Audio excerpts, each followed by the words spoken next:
Everyone deals with negative emotion at some point in their life. It's all part of being human. Maybe you've experienced the winter blues, the baby blues, felt deep sadness, or just were down in the dumps. But you know in time you'll bounce back.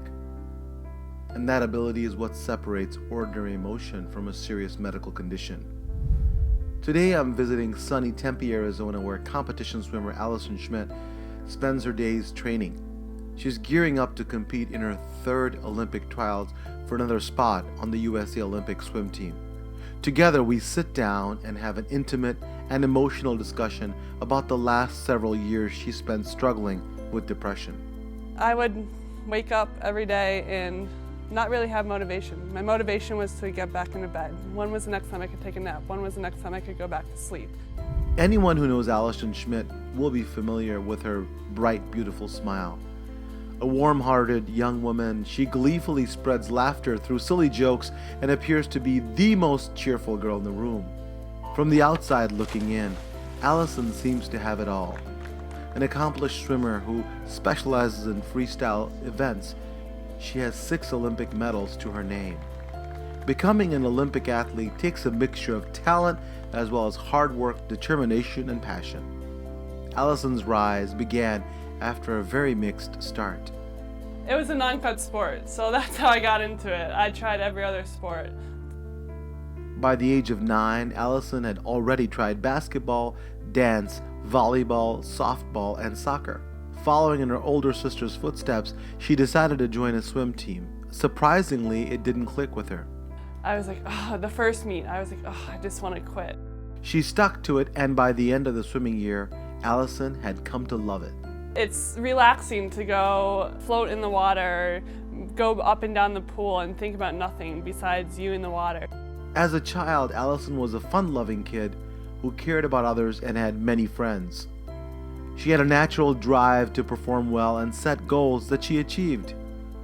The years of strong determination and dedication paid off when she won her first Olympic medal in 2008 at the age of 18. 4 years later, she brought home 5 more medals, including 3 gold at the 2012 Olympics. Allison had reached an elite status so many can only dream of. I had outsiders telling me, oh, this is awesome, like I wish I was you. People assume you're on top of the world, content and fulfilled with the phenomenal success you've personally achieved. As I found out, there's a time in my life and there's a time in everybody else's life that they go through hard times. Allison was proud of her Olympic success, but her life was about to drastically change. Allison, thank you so much for joining us today. I appreciate it. Thank you very much. This is really important. I think we can really help a lot of people, and I know that's your passion. So tell me before we start, like how you got involved in swimming. We were talking backstage, it wasn't always your passion, right? Tell me all about that. No, it was a non-cut sport, so that's how I got into it. I tried every other sport. Failed at all those. Non-cut sport, got it. Yeah, They can't cut you. It was so they couldn't cut me. My biggest sport was always soccer, and I was cut from the team, or didn't make the travel team that I wanted to make. So I decided that, okay, I'll focus on swimming. So I went to swimming, made a lot of friends there, enjoyed it, had fun. Still wasn't a very fast swimmer, but it was a fun time for me, so I stuck with it. And then at 16, I had a breakout swim, and have been progressing since then. So it's been fun, and I love it. And yeah, it seems like you almost gave it up, right? And I forget how old you were. And then you said, I'll give it one more year. Yeah, my first season, my parents really instilled in us that if we committed to something, we had to follow through with the commitment. So I had to finish through the end of the year. And I was like, oh, the first meet, I was like, oh, I just want to quit. So I was like, I'll stick with it until the end of the year. And then by the end of the year, I loved it and did another year. And now, 15 years later, I'm still doing it. But how do you train? How does someone go from being like having swimming as a fun sport to being like competitive? What does it take? Fun and competition all is in one for me. I love competing, and there's a lot of sacrifices that we have to do day in and day out. Even growing up, I actually missed my high school prom and my high school graduation because of of swim swim meet. meet? Both times were because of swim meets. And I was stuck on a plane in Santa Clara, California for my graduation. I was supposed to make it back and was stuck on the plane for 4 hours, so missed my graduation. You were upset then, though, I'm sure, weren't you? At the time, yeah, but now looking back, I graduated from University of Georgia, went through that graduation, and I've had a lot of different experiences and opportunities that other people have not had. So I'm grateful for the opportunities I have and enjoy every second of this journey. Tell us about your friendship with Michael Phelps. Right? Michael's been really a good friend to you for many years now, right? Yeah, so he came to Michigan in 2004. We started training together in 2006. Still training together here in Arizona, and he's like a brother to me. He knows me sometimes better than I know myself. I can always turn to him, and especially these past few years, we've been through a lot. And I can turn to him for advice, and we're there for each other through the tears, through the sweat, through the motivation, through the times we don't want to be at practice, through the hard work, as well as the rewards and the success, and cheering on each other at the swim meet. So he's like a brother to me, and I'm very grateful to have him in my life and have the friendship that we have, and I will cherish that forever. Let me ask you this. I know when you were 17 when you went to your first Olympics. What is it like then versus now, and is it more pressures? Tell me about what the differences are, because you were 17 then, right? 18. 18. I had just turned 18 in June, and then at the end of June were Olympic trials. That was fun. It was my first trials. I had no expectations. I was going in racing, and I was a very naive little kid at that time. So I look back and laugh at myself because I had no idea what was going on. Just got in, was told what to do, raced, and did it. So now at 25, I know a lot more about myself, and like I said earlier, I'm enjoying the journey and appreciating the whole journey leading up to the summer. And you know what she's talking about is we call mindfulness, is that being in the moment, enjoying what you're doing and not always worrying about the consequences. It's amazing that you've learned that. But tell me, your coach always called you sunny side up, right? You're sunny side up. And tell me what you were like, let's say before 2012, because you're always laughing and smiling. Is that how your personality was always? And tell me what changed in 2012. How was it different, or was it different? I'm normally a very happy person. I love to have fun. I feel like I'm a very outgoing person. I love to laugh, and I still do. I still consider myself a very happy person, and I think that there's a time, or as I found out, there's a time in my life and there's a time in everybody else's life that they go through hard times. And I didn't want to admit that I was going through a hard time because I have had, everything has seemed perfect in my life. I've come from a great family. I've had great education. I've had the great opportunities. I've had great success. And I hate complaining, so I looked at it as a complaint and as a weakness. So I would keep to myself. Meaning if you complain that something's wrong, you mean? Yes. And there shouldn't be anything wrong. I should be happy. I had outsiders telling me, "Oh, this is awesome. Like, I wish I was you," and they don't know what is going on inside your head and how you really feel. So I kind of kept all those feelings in and dug a hole for myself, and instead of asking for help, I kept to myself and just kept digging myself deeper and deeper into that hole. Allison's fame following the 2012 Olympic Games made it difficult to live the ordinary private life she was used to. Simple things like getting on a bus or going out for an evening with friends became problematic as excited fans would want to meet her. She started to stay home, keeping to herself, pushing away close friends and family. There were times when I would go hide in my closet so my roommates didn't know I was home, and I would be crying because I was embarrassed. Many people feel if you have success in life, that you also have happiness. But what people need to understand is you can have fame, fortune, a loving family, and still struggle with emotional health. Did you feel at any time that, why can't I control this? Oh, of course. For 3 years, Allison kept her downward spiral of negative thoughts to herself, but the depression she was experiencing didn't just affect her personal life. Every time I jumped in the pool, I was failing. I failed to qualify for 3 U.S. national teams. I failed to qualify for world championships. Depression is a common but serious mood disorder and can happen at any age. It affects how you feel, think, and handle daily activities, such as sleeping, eating, and working. When you have depression, it's more than feeling a bit down. It was snowing outside, and I remember thinking, wow, like, it could be easy to use snow as an excuse to steer off the road. The sadness a person feels when suffering with depression can be intense.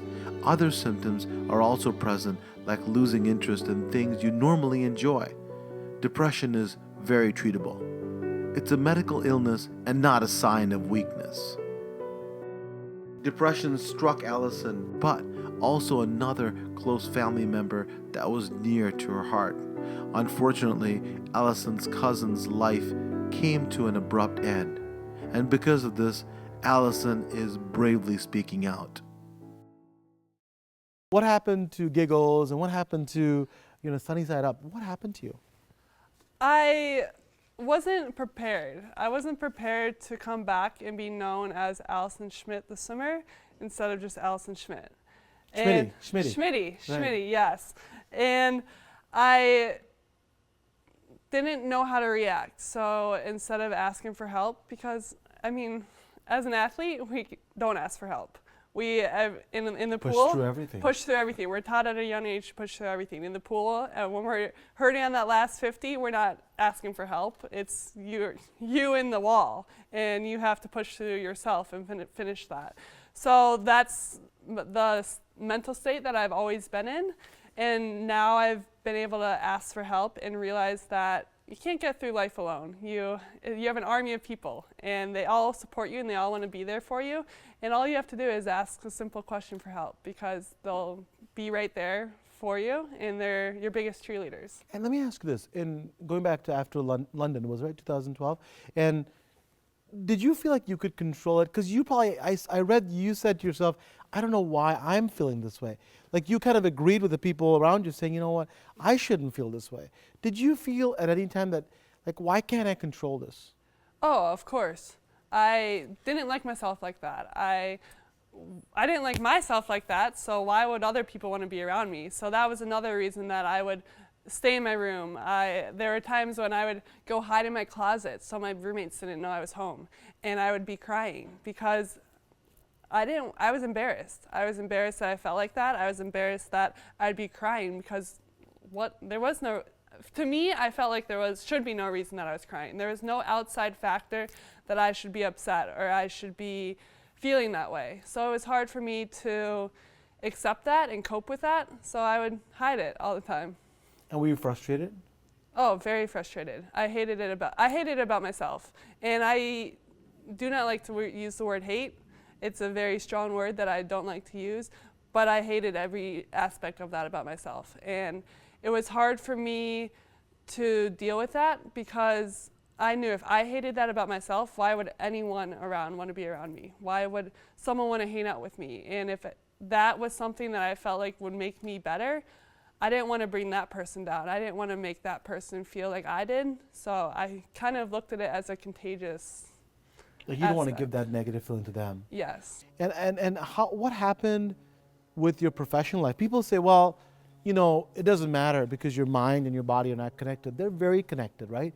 Tell me what happened with your professional life, meaning that did you make the trials? Were you able to qualify for Olympics? What happened besides your personal life? No, for 2.5, 3 years, I was failing every day. Every time I jumped in the pool, I was failing. I failed to qualify for 3 U.S. national teams. I failed to qualify for world championships.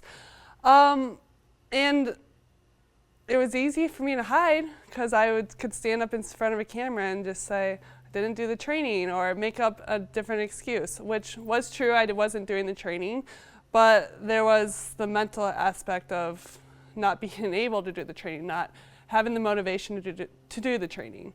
So I would wake up every day and not really have motivation. My motivation was to get back into bed. When was the next time I could take a nap? When was the next time I could go back to sleep? So would sleep help you escape? Yes, yes, I loved sleep. Sleep was where I couldn't really think about anything, and that's what I wanted to do. It was a way of I could keep my negativity away from people and not think about it. You're really somebody who is a giver. I've heard you say multiple times that you didn't want to bring people down. Would you describe yourself as somebody who likes to give a lot? Yeah, I would much rather help someone else than ask for help myself. And did you feel like at that time that because you couldn't help anybody, why would you want to even be around anybody? Yes, yes. And that's, I mean, for 3 years, I felt like that. And I specifically remember a time in Baltimore, and this was right before I had told anyone about depression or feeling this way, and it was January 3rd. It was, yeah, I'm pretty sure it was January 3rd. Laying in bed, and I was going to my sister's hockey game up at Penn State. So I went to practice in the morning, was driving to Penn State.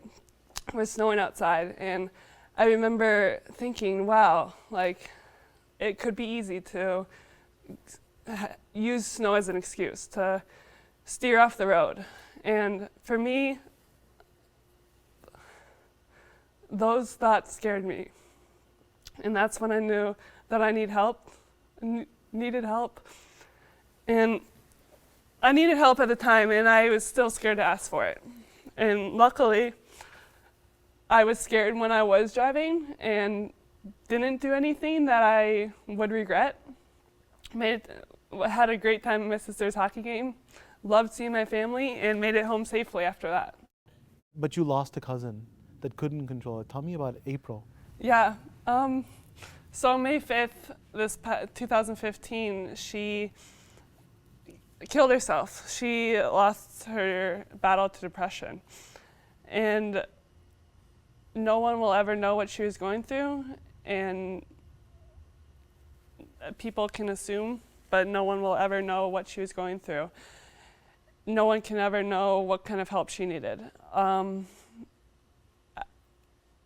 The difference is at 17 and 15, or 17 and me at 25. At 17 years old, and even though I felt like this at 17 years old, I was invincible. I could cross the street without looking both ways. Cars would stop for me. I could go the next day with no sleep, little sleep. You could do anything at 17 years old. And at 25 years old, I understand my body a lot better. I understand the people around me. And if there's one thing that I wish she could see, is how many people were at her funeral. And if she was able to ask anyone for help, it was amazing to see how many people showed up at her funeral and gave the support to her family. Allison's cousin April had stunning red hair, a keen sense of compassion, and a fun-loving personality. April's future looked bright and full of promise. A talented basketball player, she had received numerous scholarship offers to Division I colleges, but deep inside, April was struggling with the pain of depression and mental illness. She kept it well hidden from most of the world. Her parents took her to doctors trying to get her help, but April found a gun hidden in her family's home and took her own life. It was 1 week after her 17th birthday. I read that you said the first person she saved was you. Yeah. Tell me about that. The day after the funeral, I sat down with my aunt and uncle, my Aunt Amy and Uncle Tim, and told them that I have been going through depression and I have had thoughts, and with them, I would like to save the next 17-year-old, the next teenager, the next person trying to commit suicide. And my aunt looked at me and said, I think the first person she saved was you. Just a few months before April's suicide, Allison was at a swim meet in Austin, Texas. Up until this point, she had not shared anything about her depressive feelings, but good friend and fellow Olympian Michael Phelps could tell something was wrong. So Michael came up to me at the swim meet. Could tell we were driving to practice together. He could tell I was not the same old Schmitt I've always been. And I was not competing like I always have. I didn't want to be there. I wasn't giving my full effort in the pool, and just wasn't like me. I knew it wasn't like me. And he came up to me after the 400 free in Austin, Texas, and said, Schmitt, it looks like you're going through something. Whenever you're ready, I am here for you. I can understand, and I will get you help, or I can help you myself. And I hate crying in front of people. And I started bawling on deck and said, I do need help. And sat there for the next 2 hours with Bob, Keenan, and Michael. And I don't even remember what I said, but I was crying the whole time and just blah, blah, blahing. And when I got back from Baltimore 2 days later, I signed up or made an appointment with a psychologist. And were you proud of yourself? No. For doing that? Because No, I was still embarrassed. But now, are you proud of yourself looking back at that person? Because you're a different person now than you were even back then. Are you proud of yourself for doing that? Yeah, I'm very grateful where I am right now. I am grateful for the people who have supported me and through the ups and the downs, through the people that were there at my lowest point. I'm looking back, I couldn't be more grateful and thankful that they were there for me.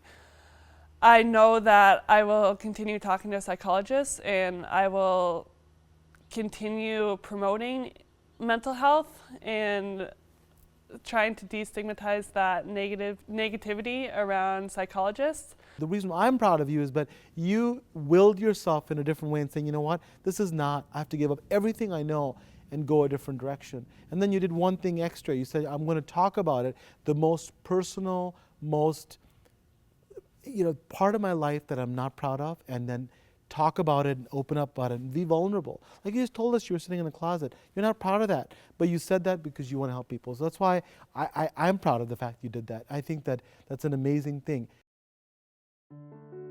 After Allison opened up about her depression, she experienced an outstanding 2015, making it back to the top of her sport. And the winner is Allison Schmitt. She was honored with the Perseverance Award at the annual Golden Goggle Award ceremony and fundraiser where the U.S. national swim team's best swimmers are recognized. Tell me your steps that you've taken to fight your depression. And I know you're seeing a counselor. What else do you do? I'm more willing to talk about it. I'm more willing to show emotion. Like I said earlier, I hated crying. I hated crying in front of anyone. And I'm sitting here with you now on camera and crying. So I'm more willing to accept the fact that everybody has emotions and it's better to get it out there. So to have someone to talk to, whether it's your friend or your family or your coach or your teammate, it's nice to be able to have that person to be really let down your guard and be who you are around. And be vulnerable, right? And Yes. be vulnerable. The thing is that you were crying, and some people don't like to cry because of the way, but it's your inner beauty shines when you cry, because it's just true, raw emotion, and you're giving it to the world to help people. How do you feel now? Like I know you, just to get to know you, and they told me, the people that know you said you will fall in love with Allison in 5 minutes. It's true, everybody does. And how do you feel now? Really feel? Do you feel pretty good about yourself? I love life. I absolutely love life. I still have some ups and downs, but it's a lot better. And I appreciate the little things. There was a time a few weeks ago when I was taking my cap off after practice and I just sat in the water. I was like, wow, this is great. I believe everything happens for a reason, and I'm Absolutely. glad that I can see the light at the end of the dark tunnel that I once saw. And you know, the thing is that depression, as you're watching, is a disease like having high blood pressure, like having diabetes. You have to continue to treat it. It doesn't just like, oh, I'm done, I'm good. You have to continue to treat it, because if you don't, it's like anything else. People don't understand that the chemicals in your body and your brain are sometimes what you cannot control. So in order for you to keep it in balance, you have to continue to get treatment. So for those of you who are going through what Allison had gone through or something similar, then you have to realize that you have to continue to get treatment. And you are. Tell me, you did something amazing, the Pan American Games, right? Tell me about that. You broke a 36-year record. Tell me about that and how it made you feel. Thank you. That was my first time representing the USA since 2012, so that was an honor to be wearing that cap again and to break the 36-year-old record. It was a great feeling. It's awesome to see the success in the pool again, and I know I'm not quite where I need to be. I have a few more months of training for that, but it was fun. It was a lot of fun to be with those Team USA teammates again and compete with them. So. And they were super proud of you. Thank you. It was I love every time I get to compete for the U.S. And you won an award. Tell us about that award you won. That you got. What was it called? The Golden Goggles Perseverance Award. And tell me what I wanted to two things. How it made you feel, and I loved what you said. If you could paraphrase what you said at that award ceremony, it was amazing. Thank you. It makes me feel honored to receive that award, and I don't really look at it myself as someone who really has persevered or has made an impact. So it's awesome to receive that award and see that recognition. I am very passionate about spreading mental awareness, and I know that every day, day in and day out at practice, we are given every tool we could possibly give. From our trainers to our coaches to anything that we possibly need, it's there for us. And to just spread awareness that athletes also need something past that. They need the mental aspect of that. And every day, a physical injury can happen and everyone will be fine. No one will question you about it, but once a mental injury happens, no one can see that. No outsider can see that. And they ask, well, why isn't she getting out of bed? Or why is she crying? Why is she upset? So educating people about that and knowing that a physical injury and a mental injury is on the same exact level. And so it's not just a sports psychologist who gets you kind of motivated to go. It's very different. It's to get people, athletes especially, to get them to be aware of their feelings and the fact that, if you're down and you're getting those low moments, to get the help they need, right? Yes, exactly. It's okay to ask for help, and it's okay to have those feelings. Just make sure that you ask for help and look to your support system. And not just for your physical health, it's for your mental health, and that's huge. There are a lot of people watching right now, and people who've gone through something similar to what you've gone through. Maybe not even something similar, but different. But what message would you give them? What kind of words of inspiration would you give them so that they can climb out of it?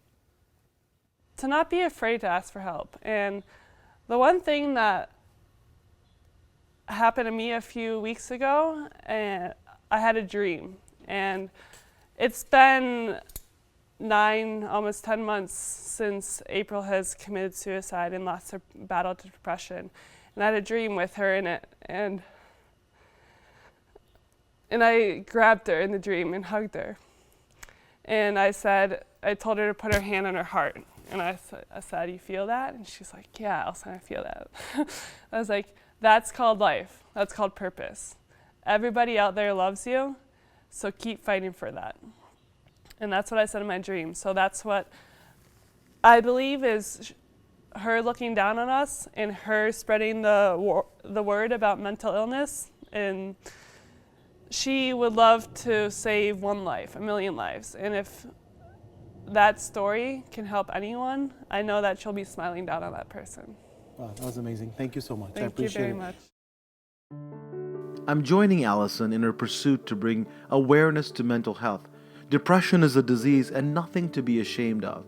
If you're worried about depression affecting your life, don't try to tough it out. Visit your family doctor or see a therapist.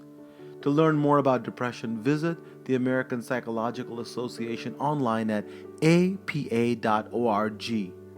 People suffering with mental illness need their family, friends, and community to be compassionate and empathetic. If we work together, we can change the way mental illness is perceived in our society.